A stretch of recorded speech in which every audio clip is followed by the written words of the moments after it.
الرحمن الرحیم السلام علیکم ناظرین، میں ہوں آپ کی ہوسٹ سیدہ نجم زہرا اور آپ دیکھ رہے ہیں میرا یوٹیوب اور فیس بک چینل۔ امید کرتی ہوں کہ پروردگار عالم کے فضل و کرم سے آپ اپنی فیملی کے ساتھ خیر و عافیت سے ہوں گے۔ ناظرین، شکر الحمدللہ کہ ہم اور آپ اپنی فیملیز کے ساتھ خیر و عافیت سے ہیں، لیکن دل کرتا ہے یہ سوچ کے، دل دکھتا ہے یہ سوچ کے کہ جن کے گھروں سے لاپتہ کر دیے جاتے ہیں افراد، جن کے گھروں کے ولی وارثوں کو بے دردی سے اٹھا کے لاپردہ کر دیا جاتا ہے، ان کی راتیں کیسے گزرتی ہوں گی، ان کے دن کیسے گزرتے ہوں گے اور کس تکلیف اور اذیت میں وہ وقت گزارے ہوں گے۔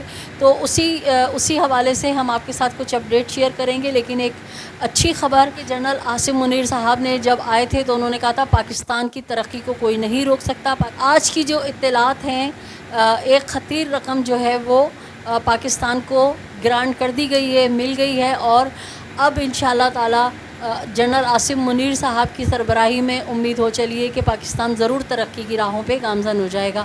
یہ تو تھی ایک اچھی خبر۔ اس کے بعد خبر یہ ہے کہ شام کے ولاگ میں نے آپ کے ساتھ ایک چیز شیئر کی تھی کہ اگر میڈیا کی غیر ذمہ دارانہ خاموشی اور صحافی حضرات جو اگر تعصب کا شکار ہو کے ابھی خاموش رہے تو چراغ سب کے بجھیں گے، ہوا کسی کی نہیں۔ لیکن شکر الحمدللہ کہ 3 بڑے پنجاب کے صحافی ہیں، انہوں نے آج بزرگ آفتاب بقائی صاحب کے لیے صدائے احتجاج بلند کیے، بلکہ حامد میر صاحب نے تو صبح فجر میں ہی تصویر کے ساتھ ٹویٹ کیا تھا اور کہا تھا کہ آفتاب بقائی صاحب جو ہیں یہ بزرگ ہیں، بیمار انسان ہیں، اور ان کو صرف اس جرم میں گرفتار کیا گیا ہے، لاپتہ کیا گیا ہے کہ انہوں نے الطاف حسین کے حق میں ایک پٹیشن داخل کرائی تھی، اور یہ کوئی اتنا بڑا جرم نہیں ہے۔ اسی طرح آسمہ شیرازی نے بھی آفتاب بقائی صاحب کے بارے میں اچھے الفاظ کے ساتھ ایک صدائے احتجاج بلند کی ہے، اور نادیہ مرزا جو کہ ڈان کی اینکر ہیں، بڑی فیمس ہیں اور بڑا دبنگ بولتی ہیں، انہوں نے بھی کافی مذمتی ٹویٹ کیا۔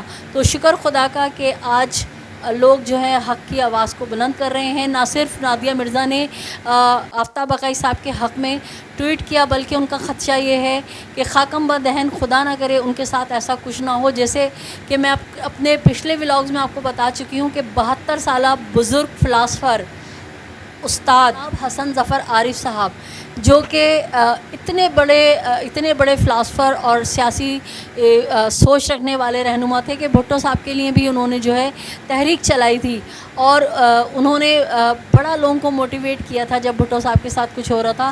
تو بڑے افسوس کے ساتھ کہنا پڑتا ہے کہ انہی بھٹو صاحب کی پارٹی کے ایک لاڈلے پولیس آفیسر نے ان کو ماورائے عدالت قتل کیا، اور پاکستان میں جو تعصب بازی ہے کہ یہ اردو اسپیکنگ ہے اور یہ مر رہا ہے تو مرنے دو، ہمیں کیا، ان کا خون تو پانی ہے۔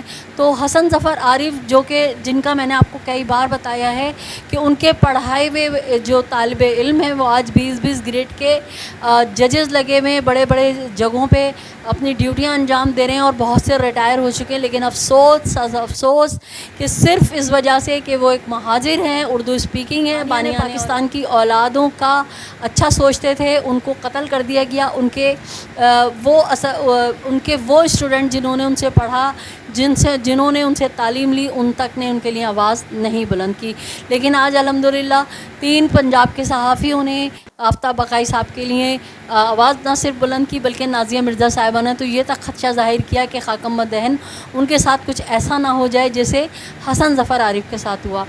تو ناظرین، اگر اسی طرح سے ہم ایک ساتھ ملتے رہے، تمام تر تعصبات سے بالا تر ہو کے انسانیت کے ناطے ہم ایک دوسرے سے جڑیں گے اور حق کے لیے آواز بلند کریں گے، تو یقین جانیے کہ وہ وقت دور نہیں جب پاکستان میں حق کا بول بالا ہوگا۔ آفتاب بقائی صاحب کے حوالے سے متحدہ قومی موومنٹ کے قائد الطاف حسین نے ایک تفصیلی ٹویٹ کیا ہے۔ وہ تفصیلی ٹویٹ جو ہے میں آپ کے ساتھ شیئر کرنا چاہ رہی ہوں۔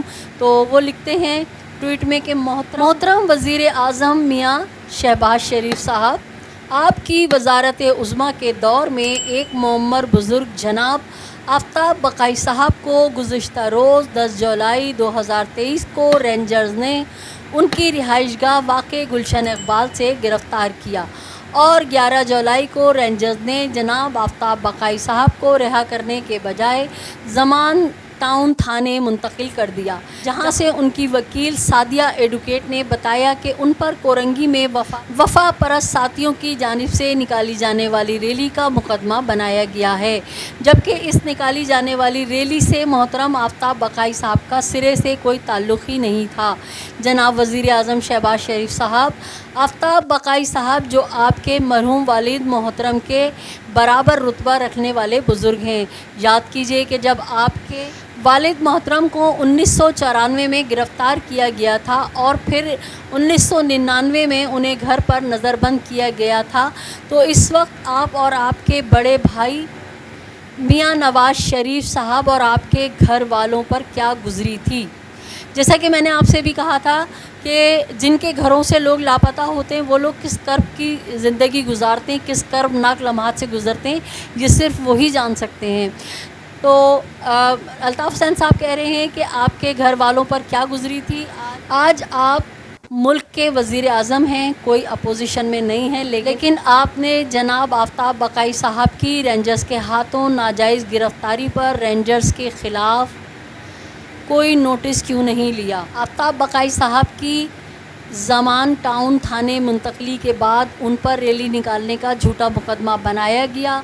इस वक्त को भी याद कीजिए कि आपके वालिद मोहतरम की वफ़ात पर नवाज़ शरीफ साहब और आपको उनके जनाजे में शिरकत की इजाज़त न मिलने पर मैंने एहतजाजी बयानात दिए। आपकी भाभी मोहतरमा कुलसूम नवाज़ साहिबा मरहुमा की वफ़ात पर इस वक्त की हुकूमत ने मियां नवाज़ शरीफ साहब को जनाजे में आने की इजाज़त न दी, जिस पर मैंने हमेशा की तरह इस एहतजाज किया और एहतजाजी बयान दिए, मगर आप और आपके बड़े भाई ने हमेशा मुझे बार बार धोखे दिए। मोहतरम मियां शहबाज शरीफ साहब, अगर आप में शराफत, इखलाक और इंसानियत की ज़रा बराबर भी कोई रमक मौजूद है तो आप फिलफौर आफ्ताब बकाई साहब की बाइज़्ज़त रहाई का हुक्म सादिर फरमाएं। रेंजर्स की जानिब से ज़मान टाउन थाने कराची में झूठे मुकदमा दर्ज करने वालों के ख़िलाफ़ फौरी कार्रवाई करें और रेंजर्स के उन एहलकारों के ख़िलाफ़ भी कार्रवाई करें जिन्होंने बिला जवाज़ एक मुअम्मर बुज़ुर्ग और एडवाइज़री कौंसल के साबिक़ इंचार्ज आफ्ताब बकाई साहब को गिरफ़्तार किया था। हमने आपके साथ अल्ताफ़ हुसैन साहब का वो ट्वीट, वो पैगाम शेयर किया जिसमें उन्होंने नवाज़ शरीफ साहब से और शहबाज शरीफ साहब से बात की है और उन्हें याद दिलाया है कि जब उन पे बुरा वक्त था तो वो वाहिद लीडर थे जो उनके लिए आवाज़ उठा रहे थे। और हमने हमेशा देखा कि अल्ताफ़ हुसैन साहब बिना रंग व नस्ल, मज़हब, फ़िरक़ा की तफ़रीक़ के या ये देखिए बग़ैर कि कौन किस पार्टी से है, हमेशा अल्ताफ़ हुसैन साहब जुल्म के ख़िलाफ़ आवाज़ उठाते हैं। नाज़रीन, आफ्ताब बकाई साहब के हवाले से एक वीडियो हम तक पहुंची है जिसमें देखा जा रहा है कि आफ्ताब बकाई साहब जो हैं ज़मान टाउन थाने में मौजूद हैं और उनके जो वकला हैं, जो उनकी खातून वकील हैं, वो उनसे जाके मिली हैं और उनसे पूछा है कि आपने कुछ खाया या नहीं खाया, आपको खाना वाना मिला या नहीं मिला। तो उन्होंने बताया कि रात को तो आपको पता है जिस तरह से उनको लेके गए और किस तरह से टॉर्चर किया होगा। एक बुज़ुर्ग हैं जो दवाओं पे चल रहे हैं, से रात को उठा के लेके गए, रात को उनको दवाएँ भी मैसर नहीं हुई होंगी। तो उन्होंने आफ्ताब भाई ने कुछ खाया भी है? आफ्ताब भाई आपने कुछ खाया भी है?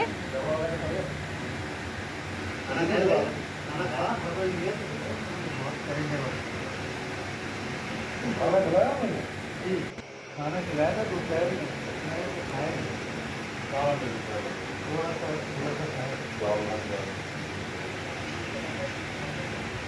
क्या खाया था भाई?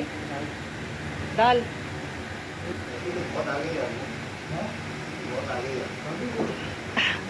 आफ्ताब भाई ने कुछ खाया भी है? आफ्ताब भाई आपने कुछ खाया भी है?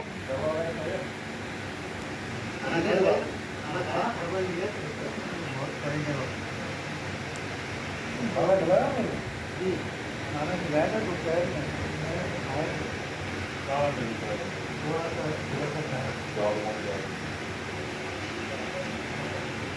क्या खाया था भाई? दाल।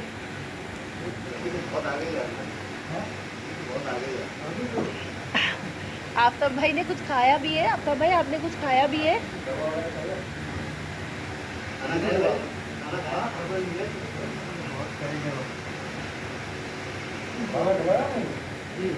खाना खिलाया था दोपहर में मैंने तो खाया नहीं थोड़ा सा खाया क्या खाया था भाई? दाल। आफ्ताब बकाई साहब से जब उनकी वकील ने सवाल किया कि बकाई साहब आपको खाना मिला या ना मिला, तो उस पर उनकी आवाज़ बाकायदा सुनी जा सकती है कि बकाई साहब कह रहे हैं कि सुबह से तो मैंने कुछ नहीं खाया था, दोपहर को खाना दिया गया लेकिन मुझसे नहीं खाया गया। तो आप अंदाज़ा कर सकते हैं कि किस कर्ब और अजियत से और टेंशन से वो गुज़र रहे हैं और नागहानी की परेशानी। वो कोई मुजरिम नहीं है। अगर हमारे इदारों को लगता भी है कि कोई मुल्ज़िम है तो खुदारा तरीक़ेकार अपनाइए। अगर आप ही क़ानून के पासदार हो के क़ानून की पासदारी नहीं करेंगे, क़ानून को अपने पैरों तले रौन डालेंगे, तो ऐसे आप किसी आवाम से या शहरी से तवक्का करते हैं कि वो क़ानून की पासदारी करेगा। आप किस तरह से आके बिना वारंट के, बिना किसी कसूर के लोगों को उठा के ले जाते हैं, पूरा ख़ानदान जो है वो अज़ियत का शिकार होता है। तो नाज़रीन, उम्मीद करती हूँ मेरा ये आज का व्लॉग आपको पसंद आया होगा। और मेरे वो नए बहन भाई जिन्होंने अब तक मेरे चैनल को सब्सक्राइब नहीं किया है, आपसे दरख्वास्त है कि मेरे चैनल को सब्सक्राइब कीजिए। मेरे फेसबुक का जो पेज है नजम ज़हरा ऑफ़िशियल, उसको फॉलो कीजिए और मेरे साथ इसी तरह जुड़े रहिए और हम हर जुल्म के ख़िलाफ़ आवाज़ उठाते रहेंगे। और अपने इतराफ़ में बसने वालों का ख्याल रखिएगा, ज़ालिम से नफ़रत कीजिए, मज़लूम का साथ दीजिए। अल्लाह निगहबान, पाकिस्तान ज़िंदाबाद।